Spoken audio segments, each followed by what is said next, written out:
16 सोमवार का व्रत, दिन का शुभारंभ अपने आराध्य पिता भोलेनाथ का दुग्ध अभिषेक करते हुए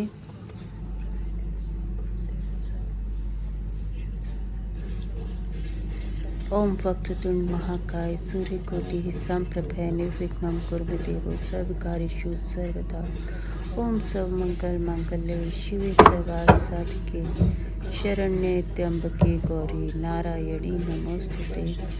ओम त्र्यंबकं यजामहे सुगंधिं पुष्टिवर्धनम् उर्वारुकमिव बन्धनात् मृत्योर्मुक्षयमामृतात्। ओम नमः शिवाय, ओम नमः शिवाय, ओम नमः शिवाय।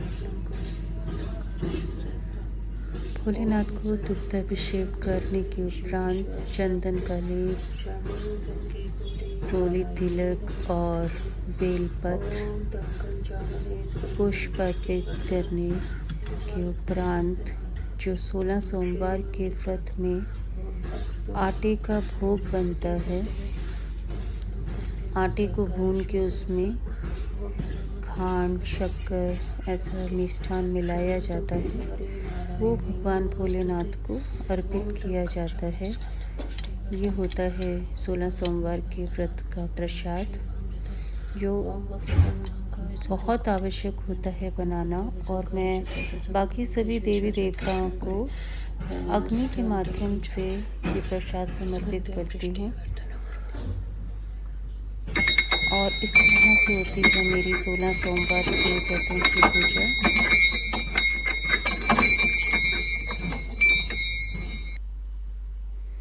16 सोमवार के व्रत की जो कथा है उसको पढ़ना अनिवार्य होता है इस व्रत में। उसे सुबह भी पढ़ा जा सकता है, और अगर सुबह समयाभाव हो तो आप संध्या पूजन के समय में उसको पढ़ सकते हैं। मैं सुबह सुबह ही पढ़ लेती हूँ। उसके बाद आरती,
और इस तरह से व्रत की कथा, शिव चालीसा और आरती के उपरांत मेरी 16 सोमवार के व्रत की सुबह की पूजा संपन्न हुई। और अब शुरू होंगे घर के बाकी काम। और एक गृह लक्ष्मी के लिए सबसे पहले ज़रूरी होता है पूजा के बाद अपनी रसोई को देखना। तो घर के दोनों नौकर काम करके जा चुकी हैं, मेरी मेड, और अब सबसे पहले बनेगा भोजन। घर में पूरी सफाई हो चुकी है, बर्तन धुल चुके हैं, और अब क्योंकि मेरी पूजा भी हो चुकी है, मेरा तो व्रत है लेकिन बाकी सबके लिए भोजन बनेगा। और ये है मेरा डोर मैट, क्योंकि मैं स्लीपर नहीं पहनती हूँ किचन में, तो मैं डोर मैट रखती हूँ नीचे। और अब फिर मुझे जाना था एक कार्यक्रम में विशिष्ट अतिथि बनकर, तो फाइनली मैं रेडी हो चुकी हूँ। और मैं देख रही थी कि मेरे हेयर काफ़ी लॉन्ग हो चुके हैं, क्योंकि अमूमन मैं बालों को कटवा कर रखती हूँ, लेकिन अभी मेरे बाल थोड़ा बढ़ गए हैं और मेरा मन है कि मैं अभी इनको और ग्रोथ दूँ और इस बार हेयर कट ना लूँ। तो फाइनली मैं उस कार्यक्रम में पहुँच चुकी थी और उसके बाद थोड़ा सवाल जवाब का सिलसिला शुरू हुआ, ताकि लोगों को इस एनजीओ के बारे में अच्छे से पता चले। तो इसलिए मैं एनजीओ की जो संचालिका हैं उनसे कुछ क्वेश्चन पुट कर रही थी, उनके जो लॉन्च हुए हैं प्रोडक्ट उनको लेकर, ताकि थोड़ा सा लोगों को पता चल सके कि ये क्या प्रोडक्ट हैं और कहाँ ये उपलब्ध हो सकते हैं, और उनके ऑफिस से भी क्या ये प्रोडक्ट लिए जा सकते हैं। तो जो संचालिका थी इस एनजीओ की, उनसे कुछ सवाल पूछे, और ताकि मैं लोगों के साथ शेयर कर सकूं, क्योंकि पब्लिक फिगर हूं तो लोग देखते हैं और अवेयरनेस होती ही है, सबको पता चलता है कि ये जो मातृशक्ति के द्वारा मातृशक्तियों ने बनाए हैं प्रोडक्ट, तो ये कैसे हैं, तो ये तो इस्तेमाल कर ही पता चलेगा, तो लोग कहाँ से ले सकते हैं, इन सब के बारे में मुझे एनजीओ की जो संचालिका थी बहन पूनम शर्मा, उन्होंने जानकारी दी।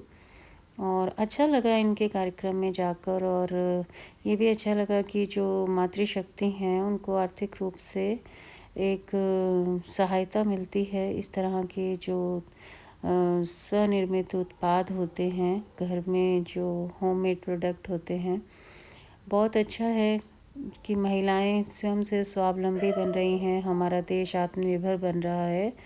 और ये सच में बहुत गौरवान्वित करने वाली अनुभूति होती है कि जो महिला सशक्तिकरण है उसका जो बेस है वो यही है कि हम महिलाएं देखो कि घर भी संभालती हैं, रिश्ते नाते भी संभालती हैं, सामाजिकता, राजनीति, और उसके अतिरिक्त जो महिलाएं बिल्कुल ज़्यादा पढ़ी लिखी भी नहीं होती हैं, वो होममेड प्रोडक्ट बना कर अपनी आजीविका प्रबंधन करती हैं। तो सच में जो मातृशक्ति जो होती हैं वो जो अब कार्य कर रहे हैं वर्तमान में, वाकई काबिल तारीफ़ है।